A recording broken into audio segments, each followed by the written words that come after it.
years ago, people used to say lady doctor, and now there's no differentiation. Everybody calls doctor. But unfortunately, even now, we are still known as a woman filmmaker. We are not yet filmmakers. I think documentaries can be equally entertaining and engaging and sometimes even thrilling. Preserving our heritage, preserving our art, preserving our culture, and staying rooted to our tradition. Rightly said, documentary is one way of preserving it for the future. Rahman sir himself told me once, tell her you're doing something better than that. Kamal sir and Rajni sir are coming from Mani sir's film. I am Mani sir fan and we are doing a Mani sir film. So let's just pick two of their films. There are people who tell stories and there are people who find them. Today's camera turns around because my guest is such. Welcome to Atelier with Brinda. And today I have one personality who just turned around the film industry with 2 national awards for her debut filmmaking. Welcome, Shruti Harihara Subramaniam. Thank you so much for joining us today for Atelier with Brinda. Thank you for inviting me. It's a pleasure. So, Shruti, you did Viscom and then you went into beauty pageant and you won Miss Chennai back in 2002. And then you went into acting in serials with legendary director K. Balachandar sir.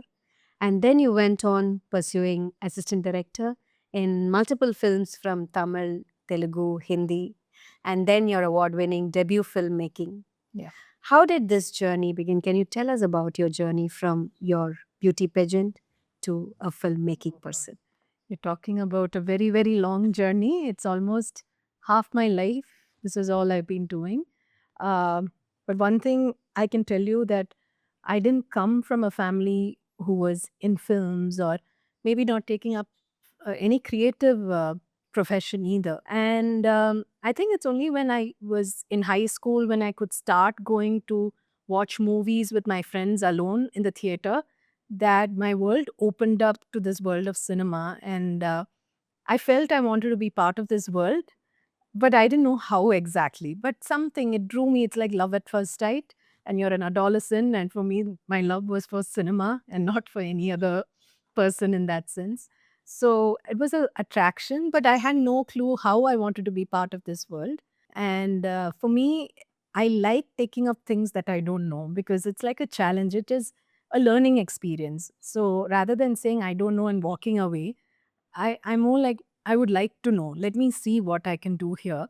And it sometimes drives you to do your best because everybody else knows everything and you're the only one who doesn't know anything. So when I was participating in Miss Chennai, there were models who were participating who've done several ads earlier. They walked the ramp. They've done commercials and photo shoots. And here I didn't even have a portfolio. So it was a nice challenge. It was a learning experience, and that's my approach to anything I take.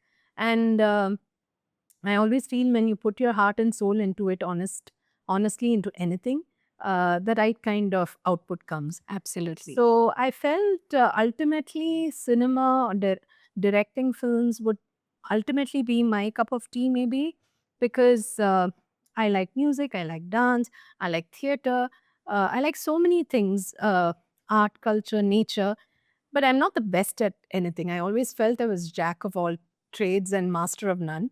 But I think being a director, it's okay not to be the master of everything. It's okay to know a bit of everything because you will have the best music director to work with. You will have the best cinematographer to work with. So as long as you have the eye or the thought process to kind of tell them this is what I want, I think that makes my role as a director very exciting. And that's how I came into film direction. Very interesting. Like you rightly said, the role of a director is to be jack of all trades.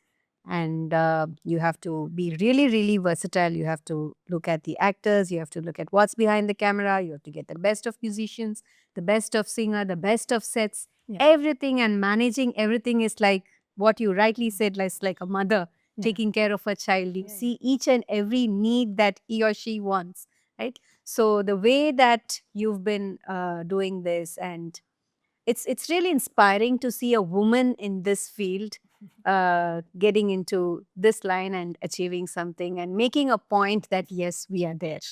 That's really interesting and inspiring. You might say that, but it took me a long time to actually look back and say, hey, I'm a woman in this field. Because while you are so-called struggling, when you're working as an AD, when you're pitching for your script, you're running around, your focus is only on that film, and sometimes you forget the gender part of it. And it's only much later when people point out to you that you turn around and then you realize, oh, yes, I am the only girl in the set. Or I am, like, now that I'm a little older, been doing this for a while, I look back and feel, yes, there aren't that many women as much as the men in this field, but definitely, yes, it's better than before. But still, it's like years ago, people used to say lady doctor, and now there's no differentiation. Everybody calls Right. doctor. Doctor. She's a doctor. Nobody's saying she's a lady doctor anymore. But there used to be times, maybe during our grandparents' time, Right. like that. Right. But unfortunately, even now, we are still known as a woman filmmaker. We are not yet filmmakers. So I'm hoping sometime in my lifetime that change will come. Absolutely. Absolutely. So, can you tell us about the harmony? And it's about the four artists whom the world wouldn't have even known. You've brought them to life. And how was it to work with the legendary god of music, Rahman sir? Yeah, he's not just God of music, but for me, I see him as God himself. Like most people, I've always been a great fan of him, his works. I've always followed his works and his interviews and everything very closely and keenly. And uh, you could say I'm almost like a fan club member kind of thing. Um, it was again a chance opportunity that came my way when the producers, Kavitalya, who were K. Balachandra's company, daughter who's running the company, Pushpa ma'am, they read somewhere that this girl from Chennai, and that was very rare. Usually, all these documentary films are made in Delhi and other states in India, but who is this girl from Chennai who's won national award for documentary? And they called me over and said, we are planning to get into the OTT space, and we have access to Rahman sir because we launched them in Roja. They only launched him. So, do you have any ideas to develop a concept? So we sat together, came up with this idea. Obviously, with Rahman sir, it has to be music. It can't be anything Yeah. else. So what can we do within the music space?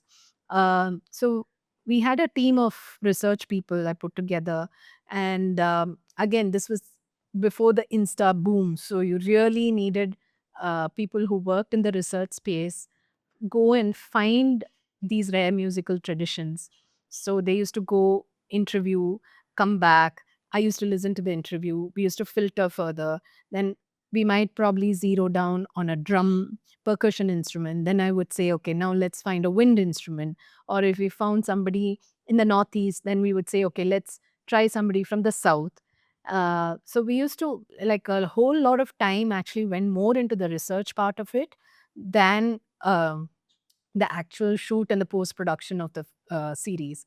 And because luckily I already knew Rahman sir's story from all the biographies and interviews that were put out, we were filtering musicians even based on who might be interesting to work with Rahman sir, have a discussion with Rahman sir. What are their common themes that you can find between the two people? So, and we kind of narrowed down on three musicians, and they were all three men.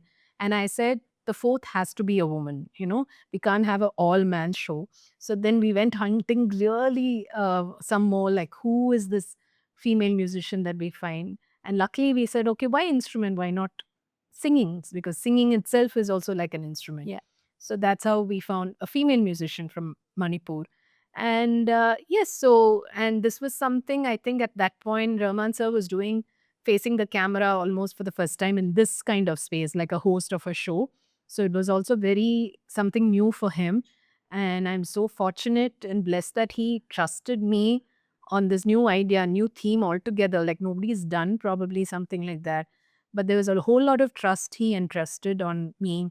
And I think even for Rahman sir, it was for him also, he loves to travel. So this way, even he was able to see real people, real India, and even he got to do things that otherwise there's a lot of restrictions on him. Like he wanted to ride a cycle and he wanted to fly his drone. So he used the opportunity of this series to do things that he wouldn't be allowed to do otherwise. So I mean, with Rahman sir, I can keep going on. There's he's an institution by himself, and the great part is he's very collaborative. He doesn't see that, oh, you're young or you're old or I know better than you.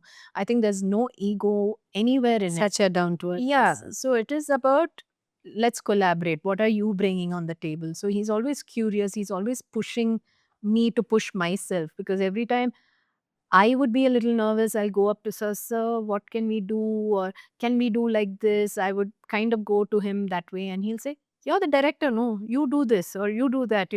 So he's waiting to see what we'll bring on board. And of course, without compromising on quality. And he's very particular about that, because he always says once you put a product out, it's no more your product, it's the public's product, people's product. So if you if you think you're not done a good job, you can't call it back. So Absolutely right. it is a reflection of who you are. So when you put out something good. And that is the sort of mind space I've always come in. But when he verbalized it, it made a lot of sense, and it gave me a lot of confidence to complete or go through the journey making harmony, to know that he's got my back and we are doing this together as a team. And that also encourages and motivates you to use your creativity. Yes. Coming back to A Far Afternoon, your national award winning film about Krishan Khanna, a painter. How did you translate the visual art form into a cinematic language? Can you talk more about the painting that was showcased and the story behind it? So, as I said, we were not really planning to make it as a film. It was just meant to be an archival work, because we were told he's starting off to paint a large work, and it's very rare, especially for a person that at that age. He was 90, the artist at that time, and he started painting this large work. And we were just told to capture some moments of him painting, because it's a rare thing, so that we can keep it in our archive for future use. And once we went there, as I said, he was telling story after story after story. And I till then didn't know anything about the artist. So I had to read a bit about the artist. And as I also said, our approach is always slightly on the cinematic side, like cinema. So Okay. even the kind of cameras we were using at that point, we were using an Arri Alexa, and everybody was shocked. They were like, nobody's used an Arri for a documentary. And but my DOP and I were DOP, as in my cinematographer, and I, uh, he was PC Sriram's assistant. So, coming from that school, they are also very keen on excellence and making sure they put out a good product. And he said, no, we are working with an artist. We have to ensure the right colors are shown. So, I will only use an Arri Alexa. And everything, budgets, everything goes up once you use a camera like that. You have Correct. to grade and everything. But the artist was also saying, he said, I don't know how large this work is going to be. I'll keep painting. It'll have its own journey. It might be, so he was already on a second panel, and he's like, it'll be a 3-panel painting, it could be a 4-panel painting. What I'm going to paint in the canvas, also, I don't know. It's like he says that it's as if Devi enters me, she tells me what to do. So I can't really judge what is happening. So I think even in my case, it was like that. Initially, I was, as I said, little nervous. I was unlearning everything, relearning, uh, shooting whatever we had at the moment. And the artist is actually based in Gurgaon, Delhi. Our team is in Chennai. So we used to keep going and coming at every stage of the artwork. Obviously, it's not like if he's painting every day, it's not like we were able to capture every moment. But I learned a lot through the process. And as he said, I don't know where the journey or the painting ends. I think even for me, as I was editing, as I was making, and even when we said we'll make a documentary, we thought, okay, something small to put it on YouTube. But as we developed the story, it became a 73-minute feature length film. So it was a great learning in that sense, trying to see what goes into a film. And for me, as you said, because I came from a fiction background, you write script, the story is told. The biggest nervousness or the biggest thought that kept running in my mind is I'm making a documentary on this artist. I have to be honest. Honesty and truth were the two words that kept coming in my head. I Right. felt I shouldn't recreate things because then that will change who the artist is. I have to see the artist for who he is. Correct. So there were actually hardly any retakes. There were hardly any, like, sir, can you say that again? Or so It what has a to just go with the flow, no, right? some people can do that, but for me, I think it was the nervousness of doing documentary for the first time.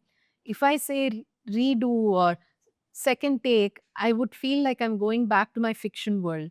So I wanted to make sure everything I did in this film was as honest I could. And I was very lucky to have a great team. I think that way, as a director, one can't do without that team.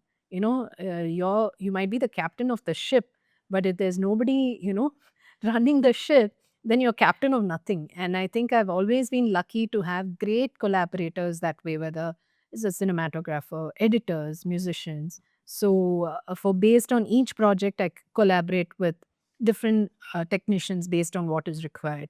So I owe them a lot. I think they bring a huge part of themselves into each of the films I do. And of course, there will be, like any relationship, there'll be big fights, and there'll be days where I might not even talk with my editor, and then we'll be like, yeah, who's going to call me first? And there'll be a standoff for a few days and stuff like that. But I think it's all ultimately everybody wanting to give the best for film. What is the relationship that you found, or what made your filmmaking different after making this film, and what connected art form into cinematic world?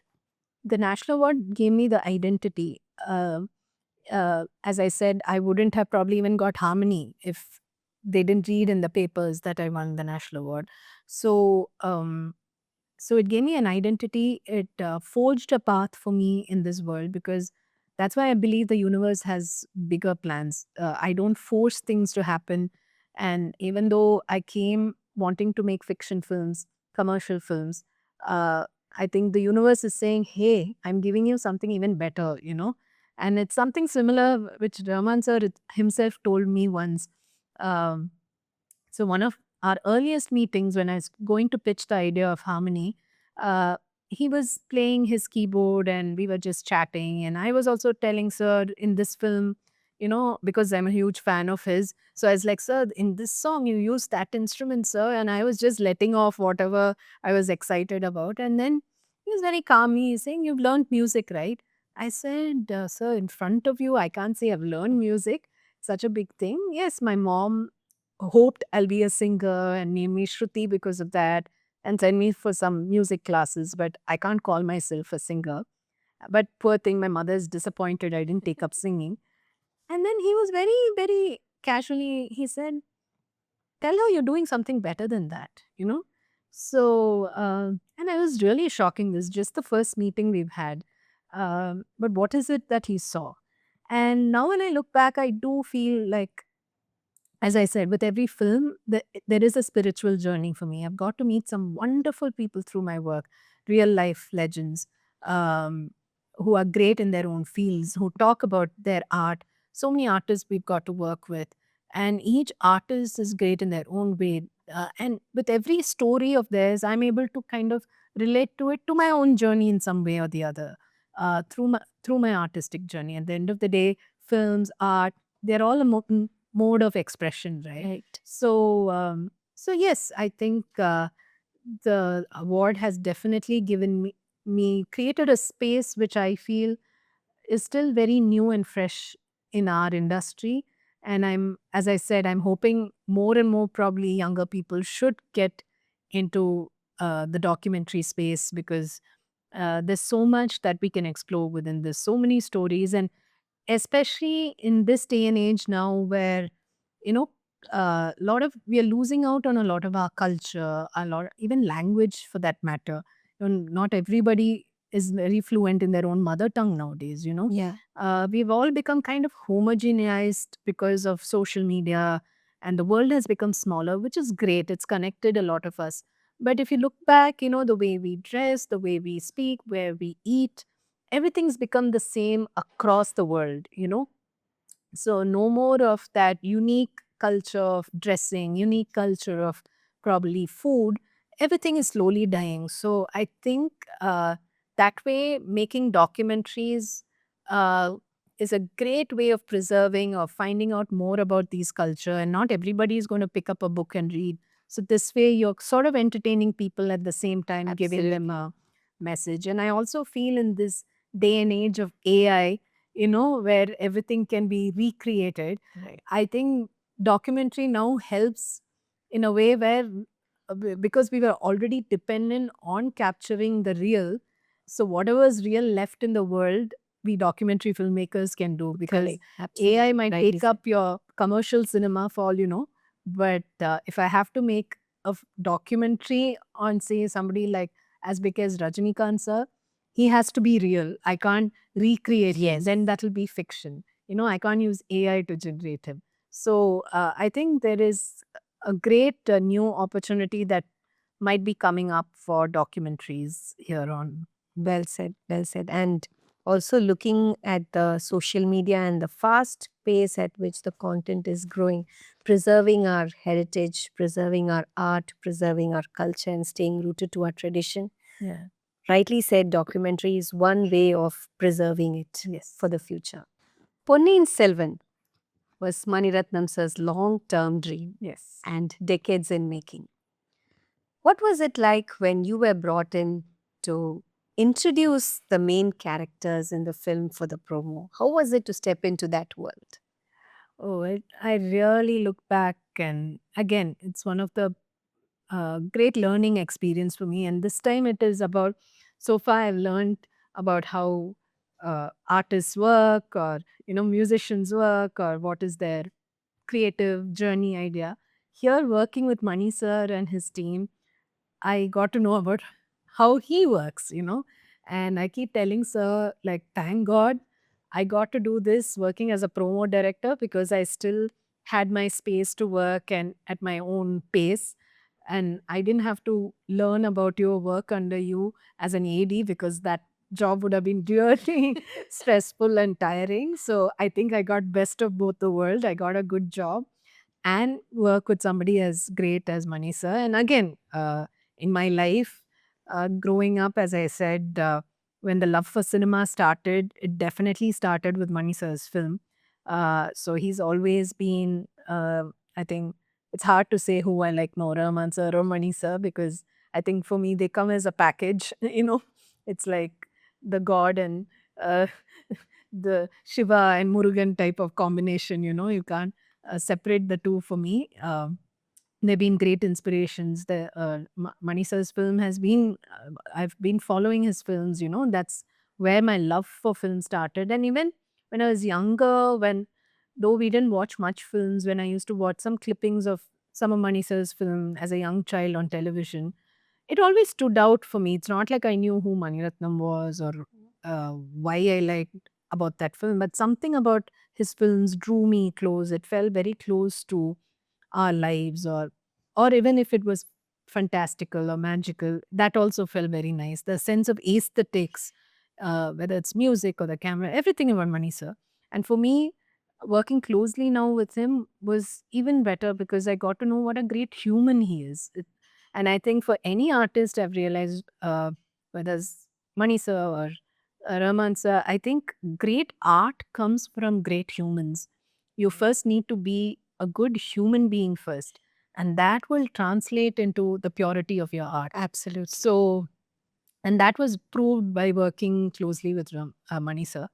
Of course, when I was called on board, I was a little skeptical, to be honest, because I never, I mean, making promos were the last thing in my mind, because I always thought I was a traditional documentary filmmaker. But then I just said, okay, let me just see why they're calling me. And I would not say no to a meeting. Let me just go meet Mani sir and come. And first thing, Mani sir was ever so endearing as usual. He talks to you like he's known you all his life, welcomed me so warmly, and said some good things about Harmony.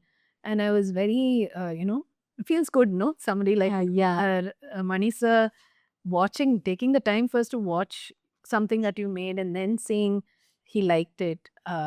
And then he said, blah, blah. He started talking about the promos itself. And I said, sir, I've never done something like this. Why? And I'm not the one who's following trends in general in my filmmaking. And now, if you're doing promos and things like that, you have to see what's trendy for social media and things like that. And that's the last thing I'm following. He said, no, I want you to bring the quality you brought with Harmony into the promos as well. That's why I'm asking you to do it. So, yet again, like everything else I do, I took it up as a challenge. And more so, I just wanted to be around the man. And I think Rahman sir and Mani sir, again, I tell, they have this aura. Once you get captivated by that. It's like all these Swamijis, no, the cult, people just keep drawn towards them. So even the same with Mani sir, Rahman sir, once you meet them, you just want to be around in their space, that aura. So I took it up, and anyway, it was right after COVID. Um, I had just become a mother as well. So I thought this was a good start to restart my work once again, a good way to restart. Initially, of course, I was very nervous because so far I've always been my own boss in that sense because it was my own projects, or I knew it was my vision that I was translating in my films. But here, it was a new space, and I Can't Let Them Down is one of the big films of our times, much awaited films. So there was a lot of nervousness. There was a lot of up and down, a lot of discussions of what will work, what won't work. But again, I come back to the fact that Mani sir trusted me a lot, and he pushes your boundaries.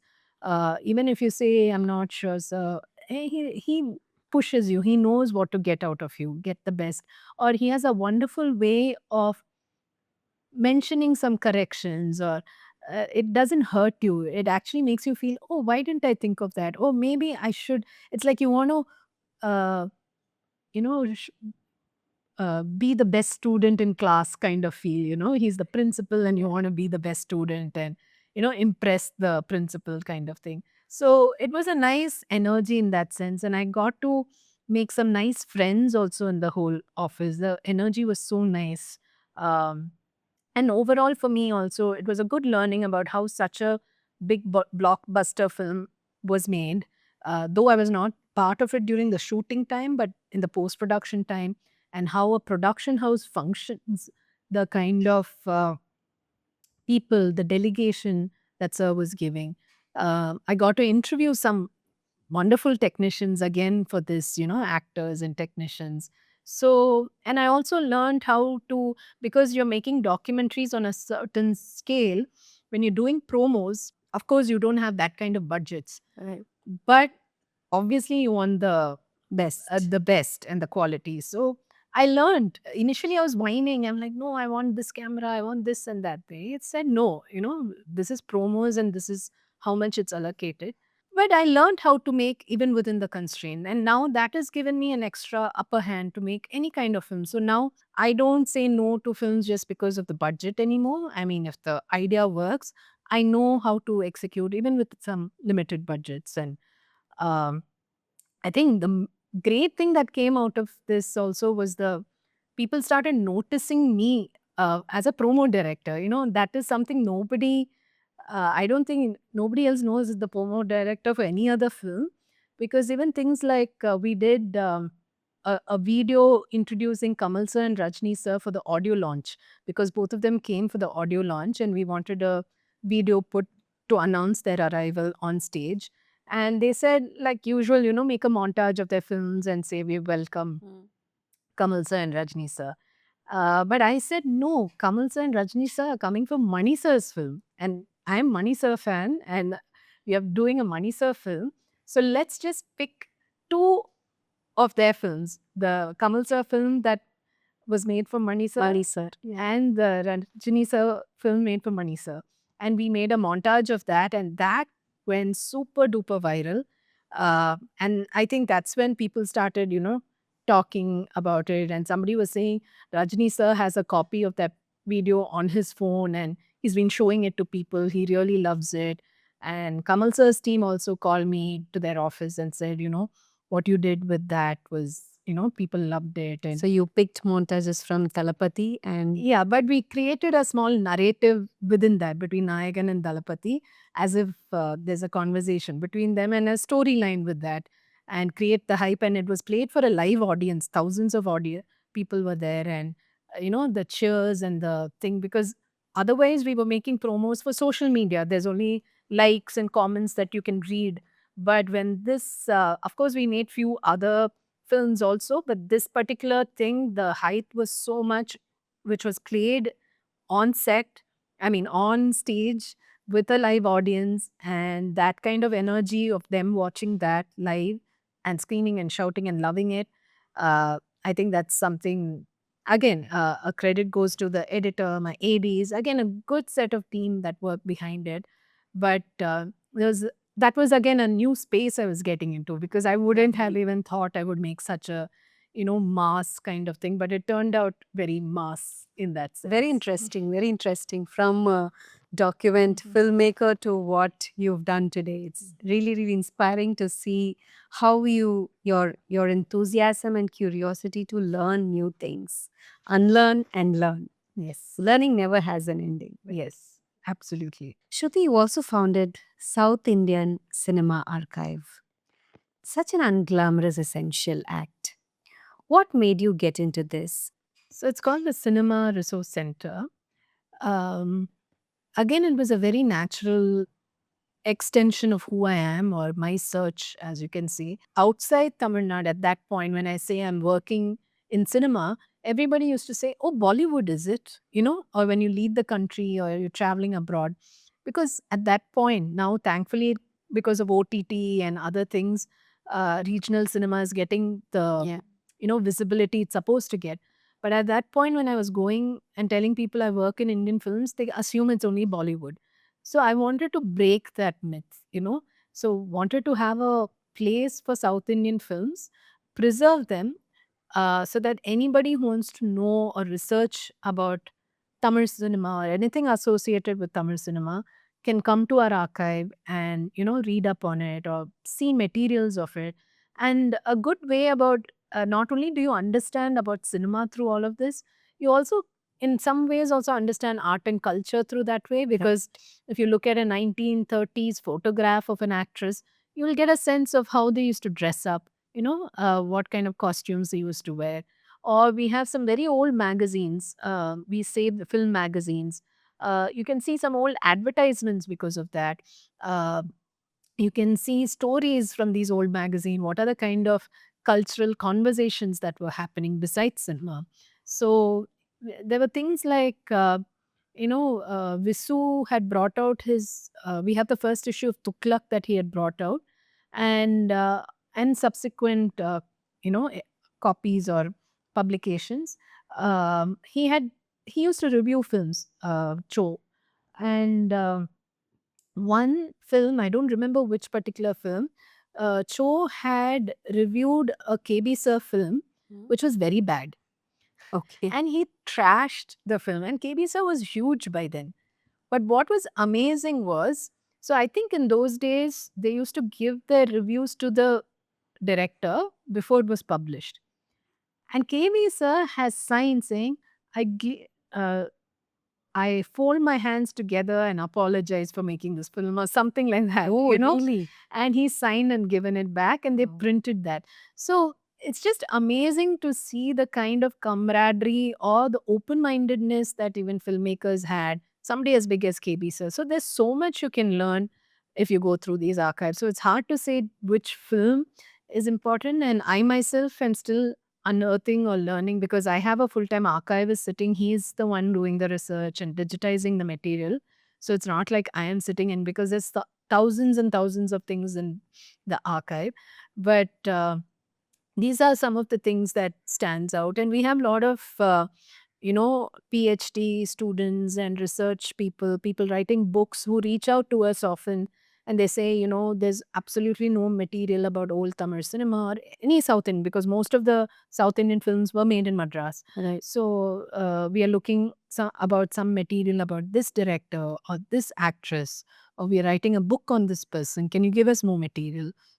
And most of them are actually coming from abroad. And sometimes they say, there are more materials about our own films abroad than in India itself. So I feel in general, we Indians, though we say we are traditional, we value culture, we actually not we are not respecting any of our cultural heritage. If you look back, whether it's our buildings or our, so many things, are art, or so many. You see temples being vandalized and things like that. Don't see temple for the religion aspect, but how much sculptures and art has gone into it. Yeah. But people carve, this person loves that person. We just It's a don't sad know. state Yeah, to see yeah. that. So I think as a culture we don't value our heritage and as much as we should, and I hope the current generation would start appreciating that over time. Definitely. So, what is one thing that you would like to tell the current generation who are watching this show? Who am I to tell anything for the current? Maybe from the point of view of art and filmmaking, someone who is like a jack of all trades who want to get into cinema. I honestly feel the current generation knows a lot more than we do. They are far more smart, and they know how to maneuver life better than we do. So I think I don't know. I don't know if it's an advice. If I have to just look back at my life and see, I think a lot of hard work and discipline is what gets people where it is. And I take back one of those lines that Mani sir had said in one of his interviews. Um, he was asked, like, what is that one talent or something that filmmakers of the future should have, or something like that. And one would easily think he would say something like passion or creativity or something like that. But Mani sir said this word called persistence. And I think when you look back, not only in just your career, I think in life, everything, Yeah. you should have that bit of persistence. I think if I have to look back in my life, definitely, maybe from the outside, it might look okay. Oh, this girl has got opportunities easily, or it might seem from the outside something that's come easy to me. But I know the kind of hard work that went into it. I know the kind of discipline that went into it. And definitely the word I persistence played a great part, because, as I said, every time in life in general as well, life is also not easy. Cinema is also not easy. I mean, it's very easy to give up when things don't work your way, or you're let down, or anything. So I think you should have that grit, um, that thing to say, okay, let me just pull up my socks and keep going. I think one has to keep going. You might not really know your destination. You don't know where you're going, uh, but you just have to trust the path you are in and keep going. And I think for me, that's why this whole concept of just allowing the universe to guide me, I just let it out there. Uh, and whatever I do, I just ensure I do it with my utmost best and honesty I put into it. The one who doesn't give up at that point and then, you know, gets up and keeps going is the one who finally succeeds. But the one who says, I'm actually done, let me be, then it might be difficult. Maybe some other path, new path will open also. We don't know. But I think everything, when I see it some way that you're being tested to see if you can handle what's coming up next. That's so beautifully said. So, you might have a passion, but the persistence to go there, the persistence to achieve your goal, the persistence to, you know, fall and then get back to what you really want to achieve is the most important thing to get what you want, right? Say, beautifully said. So thank you so much, Shruti, for giving us this time for Atelier with Brinda. It was such a pleasure having you here and hearing your untold stories. Thank you. Thank you. Thank you for inviting.